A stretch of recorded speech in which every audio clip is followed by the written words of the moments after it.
नमस्कार। आज की कहानी है अजगर। बहुत वर्ष पहले एक राजा के दो रानियां थीं। बड़ी रानी का नाम शोभा बहुत अच्छे स्वभाव की दयावान स्त्री थी। छोटी रानी रूपा बड़ी सुंदर पर स्वभाव से बहुत कठोर और दुष्ट थी। बड़ी रानी शोभा के एक पुत्री थी जिसका नाम था देवी। रानी रूपा के भी एक बेटी थी जिसका नाम था तारा। रानी रूपा बड़ी चालाक महत्वाकांक्षी स्त्री थी। वह चाहती थी कि राज्य की सत्ता उसके हाथ में रहे, राजा भी उसके दबाव में रहे। रूपा बड़ी रानी और उसकी बेटी से नफरत करती थी। एक दिन उसने राजा से कह दिया कि रानी शोभा और देवी को महल से बाहर निकाल दिया जाए। राजा रानी की नाराजगी से डरता था। उसे लगा कि उसे वही करना पड़ेगा जो रूपा चाहती है। उसने बड़ी रानी और उसकी बेटी को राजमहल से बाहर एक छोटे से घर में रहने के लिए भेज दिया। लेकिन रानी रूपा की घृणा इससे भी नहीं हटी। उसने देवी को आज्ञा दी कि वह प्रतिदिन राजा की गायों को जंगल में चराने के लिए ले जाया करे। रानी शोभा ये अच्छी तरह जानती थी यदि देवी गायों को चराने के लिए नहीं गई तो रानी रूपा उन्हें किसी और परेशानी में डाल देगी। इसीलिए उसने अपनी लड़की से कहा कि वह रोज सुबह गायों को जंगल में चरने के लिए ले जाया करे और शाम के समय उन्हें वापस लेकर आया करे। देवी को अपनी माँ का कहना तो मानना ही था, इसलिए वह रोज सुबह गायों को जंगल में ले जाती और एक शाम जब वह जंगल से घर लौट रही थी तो उसे अपने पीछे एक धीमी सी आवाज़ सुनाई दी, देवी देवी क्या तुम मुझसे विवाह करोगी? देवी डर गई। जितनी जल्दी हो सका उसने गायों को घर की ओर हाँका। दूसरे दिन भी जब वह घर लौट रही थी तो उसने वही आवाज़ पुनः सुनी। वही प्रश्न उससे फिर पूछा गया। रात को देवी ने अपनी माँ को उस आवाज़ के बारे में कहा। माँ सारी रात इस बात पर विचार करती रही। सुबह तक उसने निश्चय कर लिया कि क्या किया जाना चाहिए। सुनो बेटी, वह अपनी लड़की से बोली, मैं बता रही हूँ, यदि आज शाम के समय भी तुम्हें वही आवाज़ सुनाई दे तो तुम्हें क्या करना होगा? बताइए माँ, बेटी ने उत्तर दिया। तुम उस आवाज़ को उत्तर देना। रानी शोभा ने कहा, कल सुबह तुम मेरे घर आ जाओ, मैं तुमसे विवाह कर लूँगी। लेकिन माँ, देवी बोली, हम उसे जानते तक नहीं। मेरी प्यारी देवी, माँ ने दुखी होकर कहा, जिस स्थिति में हम जीवित हैं उससे ज़्यादा बुरा और क्या हो सकता है। हमें इस प्रस्ताव को स्वीकार कर लेना चाहिए। ईश्वर हमारी सहायता करेगा। उस संध्या को जब देवी गायों को लेकर लौट रही थी उसे वही आवाज़ फिर सुनाई दी। आवाज़ कोमल और दुख भरी थी। देवी देवी क्या तुम मुझसे विवाह करोगी? क्या तुम मुझसे विवाह करोगी? आवाज़ बोली। देवी रुक गई। उसने पीछे मुड़कर देखा लेकिन उसे कोई दिखाई नहीं दिया। वह हिचकिचाई। वह वहाँ से भाग जाना चाहती थी लेकिन फिर उसे माँ के शब्द याद आ गए। वह जल्दी से बोली, हाँ, यदि तुम कल सवेरे मेरे घर आ जाओ तो मैं तुमसे विवाह कर लूँगी। तब वह बड़ी तेजी से गायों को हाँकती हुई घर चली गई। अगले दिन सुबह शोभा जरा जल्दी उठ गई। उसने जाकर बाहर का दरवाज़ा खोला, देखने के लिए कि कोई प्रतीक्षा तो नहीं कर रहा। वहाँ कोई भी न था। अचानक उसे धक्का सा लगा और वह स्तब्ध रह गई। एक बड़ा सा अजगर कुंडली मारे सीढ़ियों पर बैठा था। रानी शोभा सहायता के लिए चिल्लाई। देवी और नौकर भागे भागे आए कि क्या बात है। तभी आश्चर्यजनक बात हुई। अजगर बोला, नमस्कार।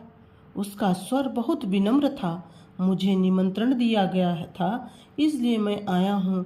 आपकी लड़की ने मुझसे वायदा किया था कि यदि मैं सुबह आ सकूं तो वह मुझसे विवाह कर लेगी। मैं इसलिए आया हूँ।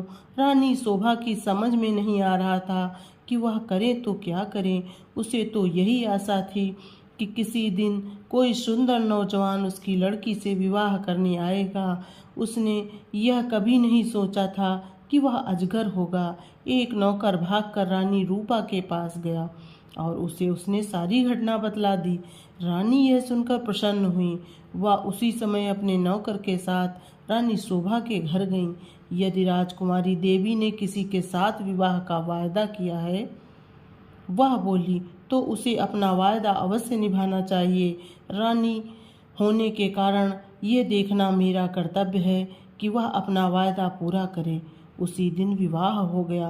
रानी शोभा और देवी के लिए ये कोई प्रसन्नता का समय नहीं था, लेकिन इतने दुर्भाग्य सहने के बाद वे किसी भी प्रकार की विपत्ति का सामना करने को तैयार थीं। विवाह के पश्चात अजगर अपनी पत्नी के साथ उसके कमरे में गया। सारी रात रानी शोभा ने प्रार्थना करते हुए बिताई कि उसकी बच्ची ठीक ठाक रहे। दूसरे दिन बड़े सवेरे उसने देवी के कमरे का दरवाज़ा खटखटाया। एक सुंदर नवयुवक ने दरवाज़ा खोला। देवी उसके पीछे खड़ी थी। मैं आपको कह नहीं सकता कि मेरी जान बचाने के लिए मैं आपका और देवी का कितना आभारी हूँ। वह नवयुवक बोला, मैं एक श्राप के कारण अजगर बन गया था। एक वन देवता मुझसे क्रुद्ध थे और उन्होंने मुझे अजगर बना दिया। बाद में उन्हें अपनी करनी का दुख हुआ। तब उन्होंने कहा कि यदि कोई राजकुमारी मुझसे विवाह कर लेगी तो मैं फिर से मनुष्य बन जाऊंगा। और अब देवी ने मुझसे विवाह कर लिया। मेरा श्राप उतर गया। अब मैं फिर कभी अजगर नहीं बनूंगा। रानी शोभा बहुत प्रसन्न हुई। वह अपनी लड़की और दामाद को राजा से मिलाने के लिए लेकर गईं। यह बड़ी विचित्र घटना थी। चारों ओर से लोग इस विचित्र नवयुवक को देखने के लिए राजमहल आने लगे। सभी उत्सुक थे सिवाय रानी रूपा के। रानी रूपा बहुत गुस्से में थी। उसने झल्लाते और खींचते हुए अपने आप को कमरे में बंद कर लिया। देवी का भाग्य उससे देखा नहीं जा रहा था। वह चाहती थी कि उसकी बेटी तारा भी ऐसी भाग्यशाली बने। आखिरकार उसे एक युक्ति सूझी। उसने अपनी लड़की को बुलाया। देवी का विवाह तो अब हो गया। वह बोली, इसलिए गायों को जंगल में चराने के लिए तुम ले जाया करो। नहीं, तारा चीख कर बोली, इतने नौकर हैं तो फिर मैं क्यों गाय चराने जाऊं? यह मेरी आज्ञा है। रानी क्रुद्ध होकर बोली, एक बात और सुनो, यदि जंगल में कोई तुमसे विवाह का प्रस्ताव करे तो तत्काल कह देना कि तुम विवाह के लिए राजी हो। यदि वह अगले दिन सुबह हमारे घर आ जाए। तारा माँ की इस योजना से भयभीत हो गई। वह गायों को जंगल में नहीं ले जाना चाहती थी। वह खूब रोई, लेकिन रानी फिर भी नहीं पिघली। तारा को उसकी आज्ञा माननी ही पड़ी। तारा रोज सुबह गायों को जंगल में चराने के लिए ले जाती और फिर शाम को वापस ले आती। लेकिन उसने एक बार भी जंगल में किसी तरह की आवाज़ नहीं सुनी जो यह कह रही हो, क्या तुम मुझसे विवाह करोगी? फिर भी रानी निराश नहीं हुई। जंगल में कोई अजगर तो था नहीं जो तारा से विवाह का प्रस्ताव रखता। इसलिए उसने खुद अजगर ढूंढने का निश्चय कर लिया। उसने अपने नौकरों से एक अजगर ढूंढ कर लाने की आज्ञा दी। बहुत खोज करने पर काफ़ी दिनों पश्चात उसे एक बहुत बड़ा अजगर मिला। उसे पकड़कर राजमहल में लेकर आए। आखिरकार रानी का अभिप्राय पूरा हुआ और उसने तारा का विवाह अजगर से करा दिया। अब रानी को संतोष हुआ। विवाह की रात तारा तथा अजगर को एक कमरे में बंद कर दिया गया। रानी अधीरता से सुबह की प्रतीक्षा कर रही थी। रानी रूपा ने सवेरे ही सवेरे लड़की के कमरे का दरवाज़ा खटखटाया, लेकिन कोई उत्तर न मिला। उसने और जरा जोर से दरवाज़ा खटखटाया, लेकिन दरवाज़ा तब भी न खुला। रानी से और प्रतीक्षा न की गई। उसने धक्का देकर दरवाज़ा खोल दिया। मोटा अजगर जमीन पर पड़ा हुआ था, लेकिन तारा का कहीं पता नहीं था। रानी चीख मारी। महल में सभी ने उसकी का चीखना सुना। राजा और नौकर भागे भागे आए कि क्या बात हो गई, राजकुमारी कहाँ है? सब चिल्लाए, वह तो अजगर के पेट में होंगी।